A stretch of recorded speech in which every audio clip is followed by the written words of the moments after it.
Very good morning to all students.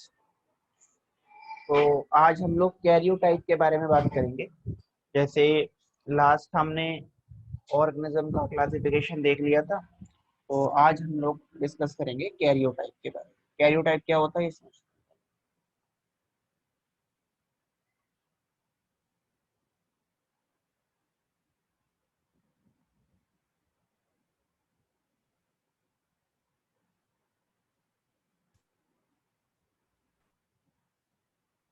Karyotype देखिए, क्या है karyotype?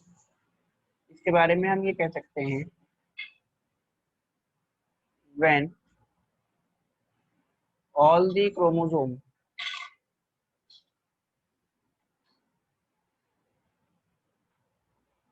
of a cell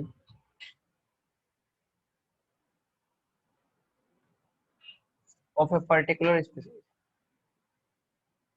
of a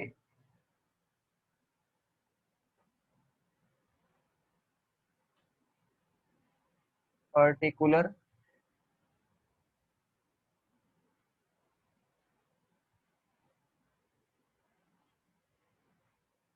species are are isolated. They are collectively called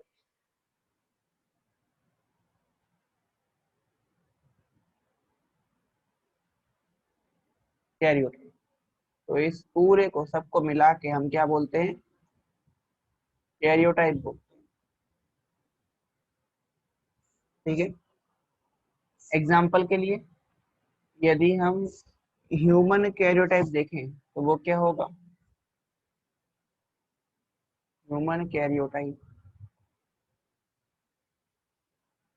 ये हो जाएगा 46 chromosome या 23 pairs of chromosome. ये हो जाएगा मतलब sir karyotype total number of chromosome होता है। हाँ जी। अब ओके देखो, सर। जैसे हम यदि ये क्रोमोसोम जो है होमोलोगस पेयर फॉर्म में है, अब ये जो सारे क्रोमोसोम हैं, क्रोमोसोम ले लो या पेयर्ड फॉर्म में जो होमोलोगस क्रोमोसोम देखे जा रहे हैं, जब इन सारे क्रोमोसोम को हम अरेंज कर दें इनके साइज के अकॉर्डिंग, और साइज कैसे, इंक्रीजिंग ऑर्डर में लगा दें या डिक्रीजिंग ऑर्डर में लगा दें, मतलब सभी क्रोमोसोम को जब हम उनके इंक्रीजिंग ऑर्डर या डिक्रीजिंग ऑर्डर में according to their size arrange करेंगे, तो इस अरेंजमेंट को या इस रिप्रेजेंटेशन को हम बोलते हैं ईडियोग्राम। कैरियोटाइप के बाद नेक्स्ट टर्म हमारे पास आती है ईडियोग्राम।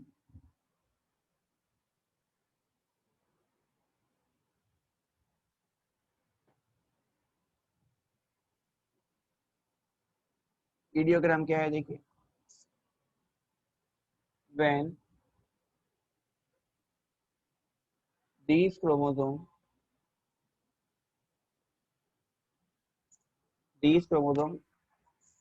are arranged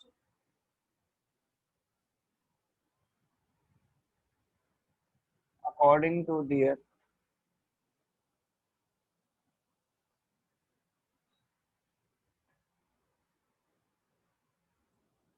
increasing or decreasing order of size,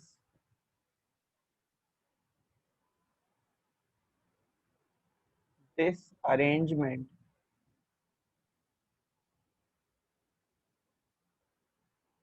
is called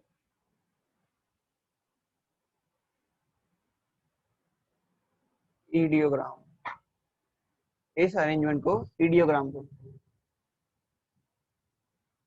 अब देखिए, ह्यूमन कैरियोटाइप की यदि बात करें, इसको थोड़ा डिटेल में देखते हैं। Human karyotype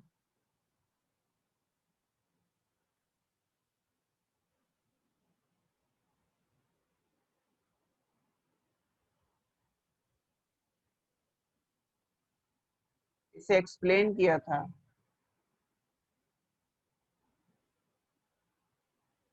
explain by Teeja and लेवान ने। दो साइंटिस्ट थे, तीजा और लेवान। इन्होंने ह्यूमन कैरियोटाइप को एक्सप्लेन किया। इन्होंने बोला कि ह्यूमन कैरियोटाइप में 46 क्रोमोसोम होते हैं।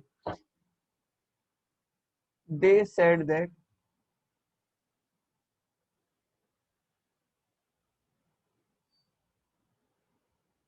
ह्यूमन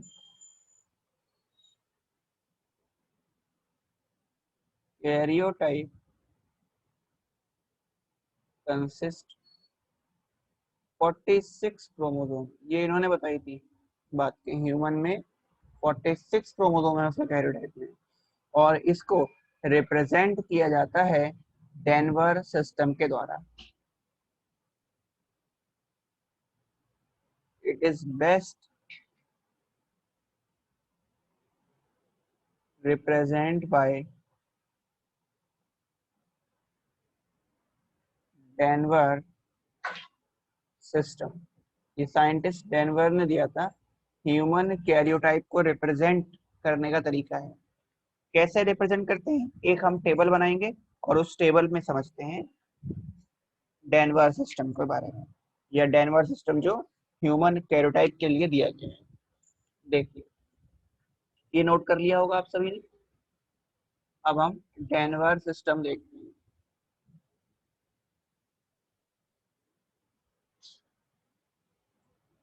देखिए, एक टेबल बनाएंगे, सबसे ऊपर एक बार पहले वाला पेज निकालना।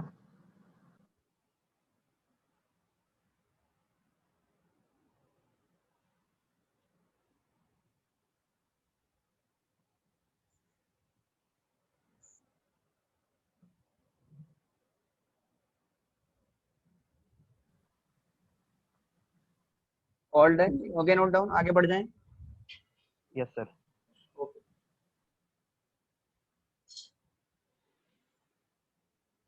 देखिए, सबसे पहला पॉइंट इसमें जो रहेगा, फर्स्ट जो रहेगा कॉलम, वो हो जाएगा क्लास का। उसके बाद होगा क्लास के बाद क्रोमोसोम नंबर।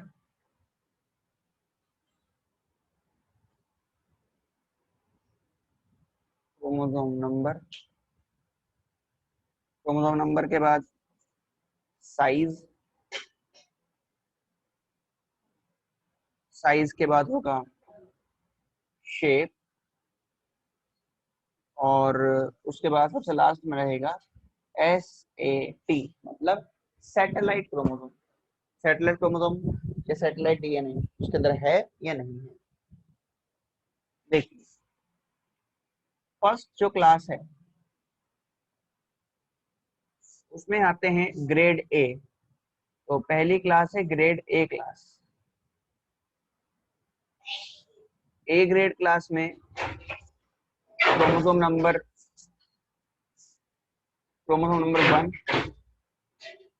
1, 2, 3, एक से 3 क्रोमोसोम को रखा गया है, यानी क्रोमोसोम 1, 2 और 3, इन तीनों क्रोमोसोम को ए क्लास में रखा गया है, और ये सबसे बड़े होते हैं साइज में।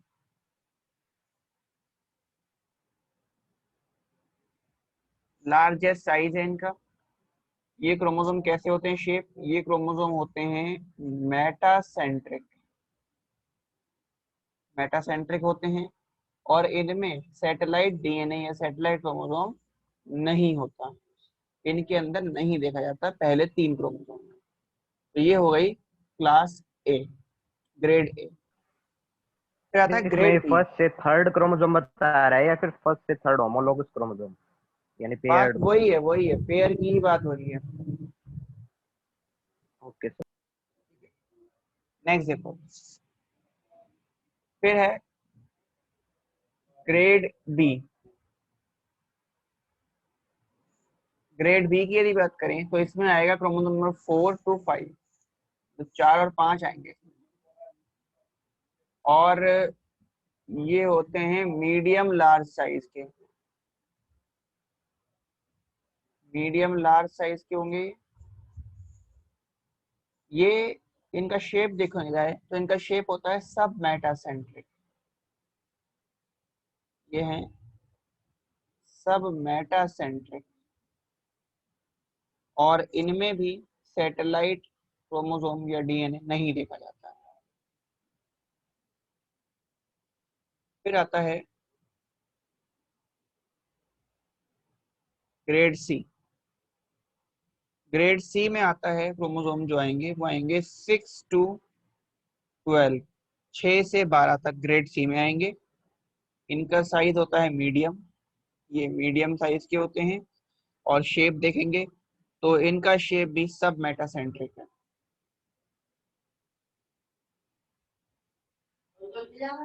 सब मेटासेंट्रिक शेप के हैं, और इनमें भी सैटेलाइट डीएनए नहीं होता। इसके बाद आता है ग्रेड डी। ग्रेड डी की यदि बात करें तो इसमें 13 से 15 तक क्रोमोसोम जो है वो आते हैं, 13, 14 और 15। साइज देखेंगे इनका भी तो कैसा होता है, मीडियम साइज के होते हैं, मीडियम साइज के हैं।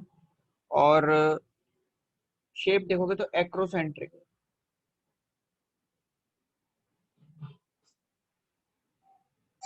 शेप होता है एक्रोसेंट्रिक।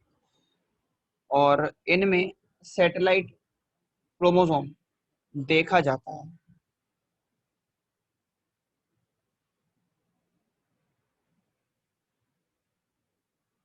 इसके बाद आता है ग्रेड ई। ग्रेड ई की यदि बात करें तो ग्रेड ई में आते हैं आपके 16 to 18 क्रोमोसोम, 16, 17 और 18। और इनका साइज देखेंगे तो साइज होता है मीडियम शॉर्ट,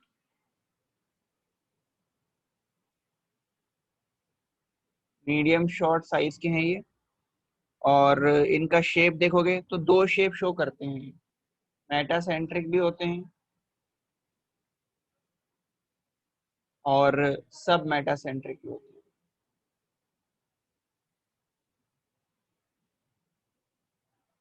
मेटासेंट्रिक और सब मेटासेंट्रिक। और इनमें सैटेलाइट क्रोमोसोम या डीएनए नहीं देखा जाता। इसके बाद नेक्स्ट आता है ग्रेड एफ। ग्रेड एफ की यदि बात करें तो इसमें 19 और 20 क्रोमोसोम आएंगे। और इनका साइज देखेंगे तो शॉर्ट साइज के होते हैं ये। और शेप देखोगे यदि इनका तो ये मेटासेंट्रिक होते हैं, मेटासेंट्रिक। और इनमें सैटेलाइट क्रोमोसोम या डीएनए नहीं देखा जाता। इसके बाद नेक्स्ट आता है ग्रेड जी। ग्रेड जी की यदि बात करें तो इसमें आते हैं 21 और 22 क्रोमोसोम। ये शॉर्टेस्ट क्रोमोसोम है, शॉर्टेस्ट क्रोमोसोम होते हैं, मेटासेंट्रिक होते हैं। और इनमें सैटेलाइट क्रोमोसोम देखा जाता है। इसके बाद नेक्स्ट है हमारे पास अगली जो क्लास है वो है क्लास एक्स। इसमें आता है एक्स क्रोमोसोम। और इनका साइज यदि इनका साइज देखा जाए तो साइज इनका ग्रेड सी की तरह होता है, similar to grade C. Grade C यानी कि मीडियम साइज होता है। और इनका शेप देखा जाए तो मेटासेंट्रिक होता है। और सैटेलाइट क्रोमोसोम इसमें या डीएनए नहीं होता। इसके बाद लास्ट क्लास आती है क्लास वाई। इसमें आता है वाई क्रोमोसोम। साइज देखोगे इसका तो similar to grade G, grade G की तरह साइज होता है इसका, यानी कि शॉर्टेस्ट होते हैं ये भी। और इसका यदि शेप देखा जाए तो शेप होता है इसका एक्रोसेंट्रिक, और इनमें सैटेलाइट क्रोमोसोम देखा जाता है। ठीक है जी, तो ये हो गए हमारे पूरे 23 पेयर या 46 क्रोमोसोम ह्यूमन। इसमें एक खास बात क्या याद रखनी है आपको, देखो इसमें आपको याद रखना है कि सैटेलाइट क्रोमोसोम किस किस में देखा जा रहा है। तो एक तो क्रोमोसोम ये 13, 14, 15, 21, 22 और क्रोमोसोम नंबर 22, इनमें सैटेलाइट डीएनए या सैटेलाइट क्रोमोसोम देखा जाता है, बाकी किसी में नहीं होता। एक बात याद रखें आपको कि लार्जेस्ट क्रोमोसोम कौन सा है, तो क्रोमोसोम नंबर 1 है लार्जेस्ट, ये लार्जेस्ट साइज के होते हैं। शॉर्टेस्ट कौन से होते हैं, 19, 20 और क्रोमोसोम नंबर वाई, ये है शॉर्टेस्ट। ठीक है, ये कुछ पॉइंट है जो आपको याद रखने हैं। तो ये हो गया हमारा ह्यूमन का कैरियोटाइप। यहाँ पर इनको इनके साइज के अकॉर्डिंग ही अरेंज किया गया है। सर डेनवर ह्यूमन कैरियोटाइप में कोई टीलोसेंट्रिक क्रोमोसोम नहीं होता है। क्या चीज, ह्यूमन कैरियोटाइप में कोई टीलोसेंट्रिक क्रोमोसोम नहीं होता है। नहीं टीलोसेंट्रिक कोई क्रोमोसोम नहीं है। अब हम ह्यूमन कैरियोटाइप के बाद ड्रोसोफिला का कैरियोटाइप समझेंगे, इसे आप लोग नोट कर लें, फिर हम ड्रोसोफिला कैरियोटाइप को समझते हैं।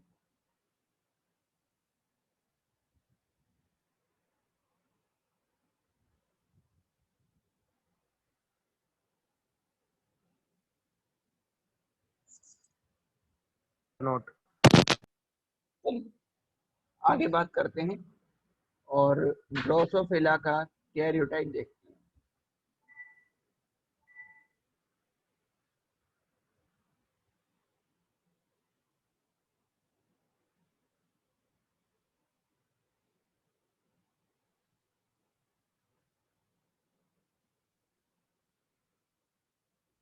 ड्रोसोफिला कैरियोटाइप, इसका पूरा नाम है ड्रोसोफिला मेलेनोगास्टर फ्रूट फ्लाई। इसमें टोटल 8 क्रोमोसोम या 4 पेयर ऑफ क्रोमोसोम होते हैं। तो हम ये बोल सकते हैं इट कंसिस्ट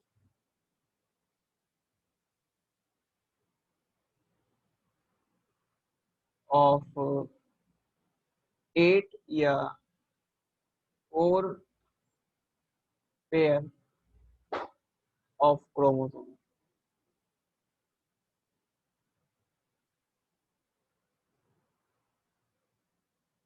इसमें ड्रोसोफिला में यदि बात करें तो फर्स्ट पेयर जो क्रोमोसोम होता है इसका, वो होता है sex chromosome.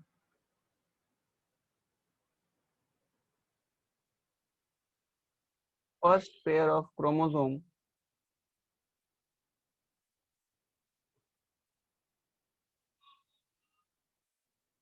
Is sex chromosome. First pair chromosome sex chromosome होगा, और सेकंड और थर्ड पेयर जो होते हैं, या सेकंड, थर्ड और फोर्थ पेयर क्रोमोसोम, ये कैसे होते हैं, ये ऑटोसोम होते हैं। Second, third and fourth pair of chromosome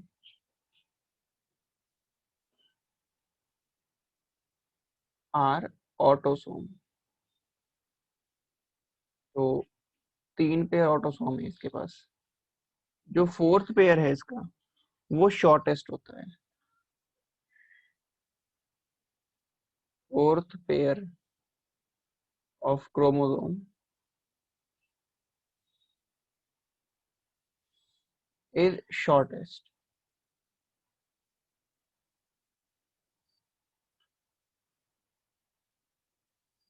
Drosophila में जो फीमेल है वो होमोमॉर्फिक होती है और मेल होता है heteromorphic.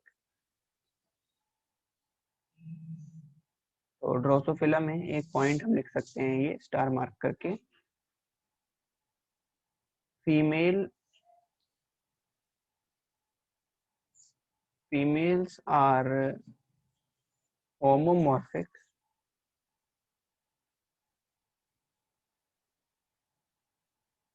and males are heteromorphic, जैसा कि ह्यूमन में देखने को मिला था। तो ये हो गया हमारा कैरियोटाइप ऑफ ड्रोसोफिला।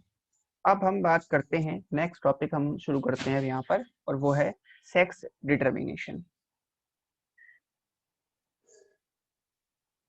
नेक्स्ट हमारे पास आता है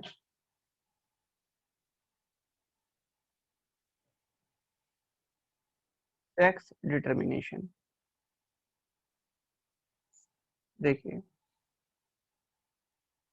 किसी भी इंडिविजुअल का एक पॉपुलेशन में सेक्स स्टैब्लिश होना कि वो मेल होगा या फीमेल होगा,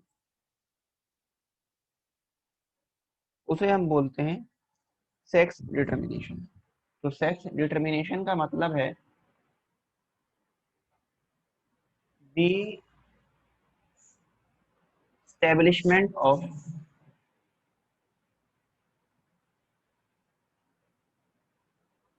establishment of male and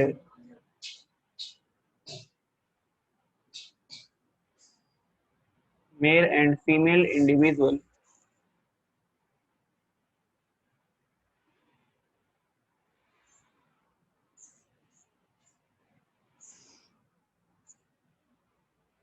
male and female individual in a population, इसे बोलते हैं हम सेक्स डिटर्मिनेशन।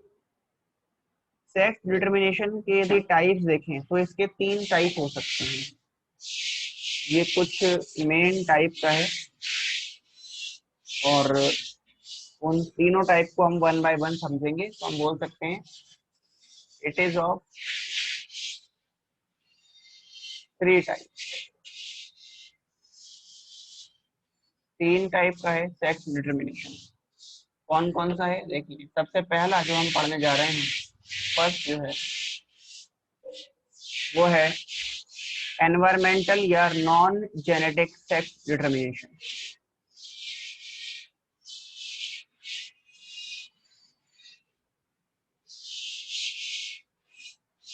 एनवायरमेंटल या non genetic sex determination.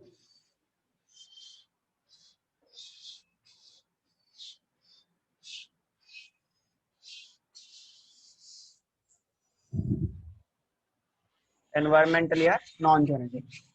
Environmental की बात करें यदि, तो इसमें क्या होता है, जो एनवायरमेंट है वो डिटरमाइन करेगा किसी भी इंडिविजुअल के सेक्स को।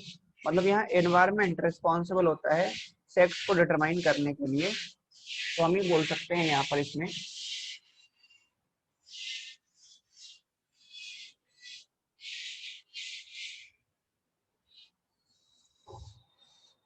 the environment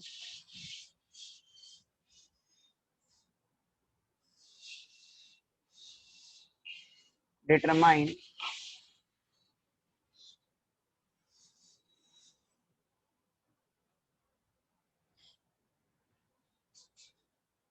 sex in some potentially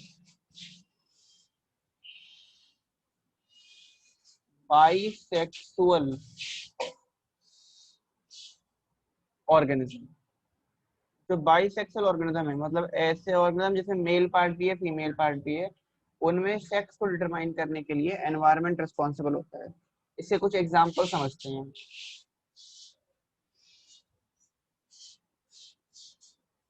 देखिए, तो हम इसके एग्जाम्पल देखें।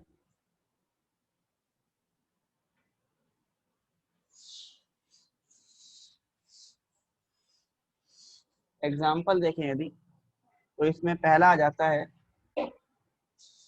मैराइन मोलस्का का। मैराइन मोलस्का है एक, इसका नाम है रैपिडुला। जी बोलिए। सर एक बार पेज नीचे करना। ओके।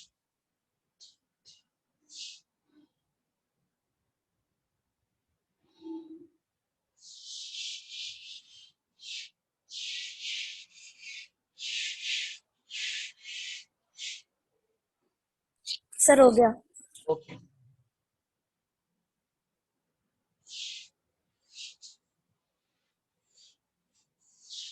पहला जो एग्जांपल है वो है सेरेपिडोला का। सेरेपिडोला क्या है? सेरेपिडोला मैराइन मोलस्का है।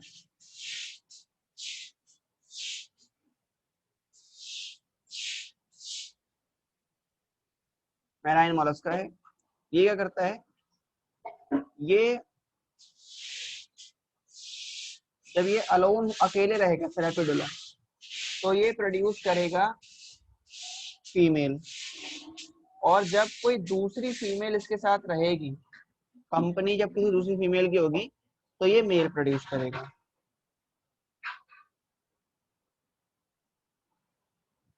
हम ये बोल सकते हैं सेरेपिडोला के बारे में, when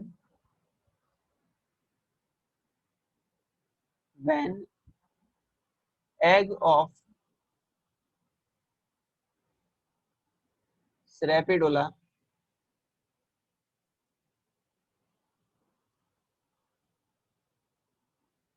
in an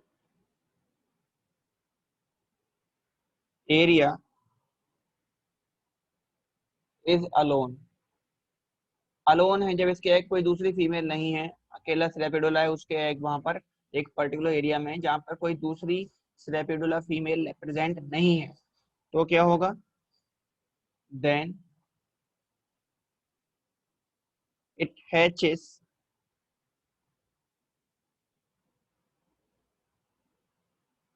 it hatches to produce female. तो उन एग में से फीमेल प्रोड्यूस होगी। और यदि if in that one female is already, और उस एरिया में एक फीमेल यदि पहले से है, प्रेजेंट है, तो क्या होगा? देन ड्यू टू स्मेल, उस फीमेल की स्मेल की वजह से, स्मेल ऑफ दैट फीमेल, उस फीमेल की स्मेल की वजह से क्या होगा? मेल प्रोड्यूस होगा। Causes production of male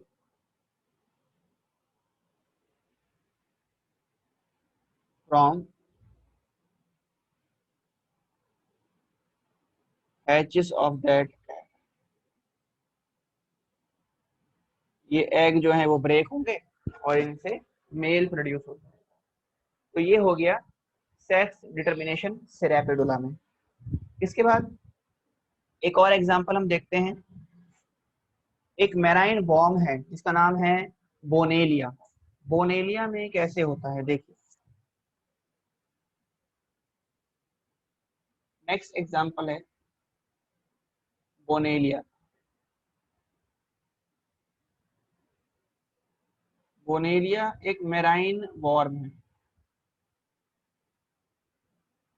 marine warm, इसमें क्या होता है? यदि हम बोनेलिया की बात करें, बोनेलिया का जो लार्वा है, यदि वो एक आइसोलेटेड एरिया में रहेगा, तो उसमें से एक फीमेल प्रोड्यूस होगी। और यदि कोई दूसरी फीमेल वहां पर ऑलरेडी प्रेजेंट है तो उस बोनेलिया का जो लार्वा है उससे मेल प्रोड्यूस होगा। तो हम ये बोल सकते हैं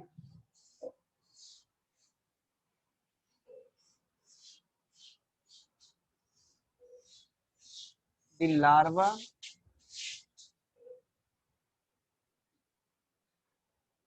of Bonellia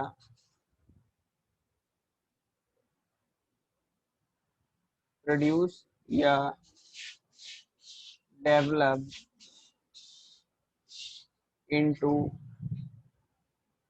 female when on an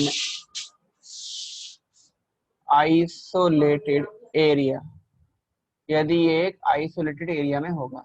और फीमेल का साइज कितना होता है, इसमें फीमेल का साइज होता है 3 centimetre long, 3 centimetre long female होती है।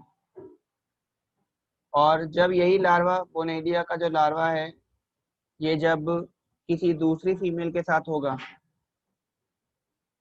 But in the company of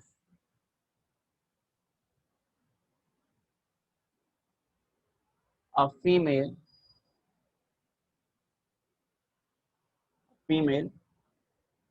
it develops into male, तो ये मेल में डेवलप हो जाएगा। और मेल होता है 0.3 सेंटीमीटर लॉन्ग, ये मेल का साइज। तो यहाँ पर क्या होता है, जो मेल बोनेलिया होता है ये फीमेल की बॉडी में एंटर कर जाता है और उसमें एज ए पैरासाइट की तरह रहता है। ये बात हम नोट करके लिख देते हैं।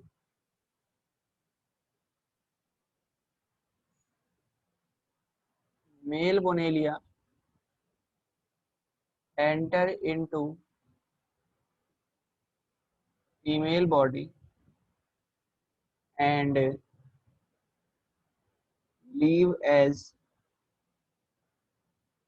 पैरासाइट, उसकी बॉडी में एंटर कर जाएगा और पैरासाइट की तरह रहेगा। इसके बाद कुछ और हमारे पास एग्जाम्पल आते हैं, जैसे टर्टल का एग्जाम्पल है और लिजार्ड हो गई। ये सारे जो एग्जाम्पल हैं ये हम लोग नेक्स्ट क्लास के अंदर डिस्कस करेंगे, और बचे हुए अपने जो 2 टॉपिक हैं सेक्स डिटर्मिनेशन के उनको भी नेक्स्ट क्लास में कवर कर लेंगे। तो आज यहाँ तक करके रखते हैं, बाकी कंटिन्यू करेंगे अगली क्लास में। Thank you so much. Bonellia का केस फिर से समझाना एक बार। बोनेलिया का जो लार्वा है जब वो एक आइसोलेटेड एरिया में रहेगा जहां पर कोई दूसरी फीमेल नहीं है, तो वो लार्वा डेवलप होके एक फीमेल प्रोड्यूस करेगा। और यदि ये लार्वा एक ऐसे एरिया में है जहां पर एक दूसरी फीमेल पहले से ही प्रेजेंट है तो ये एक मेल प्रोड्यूस करेगा।